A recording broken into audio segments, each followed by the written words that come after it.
Вітаю кожного.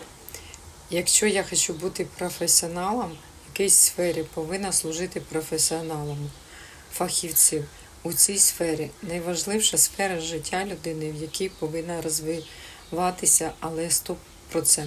Це духовна сфера, тому що від нашого духовного розвитку залежить, де я проведу вічність. Тому життя тіло це короткий промежуток часу, але дух наш вічний.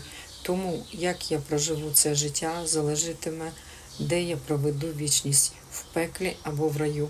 Якщо я слухаю шарлатанів і самозванців, тих, які зовсім не спираються на вчення Ісуса Христа, то я потраплю в пекло. Чому? Тому що я буду обдурена. Тому важливо слухати очевидців, тобто апостола Петра. Чому важливо слухати Петра? Бо сам Ісус дав йому ключі від Царства Божого. Напишіть мені в личку, щоб ізучати Слово Боже. Амінь.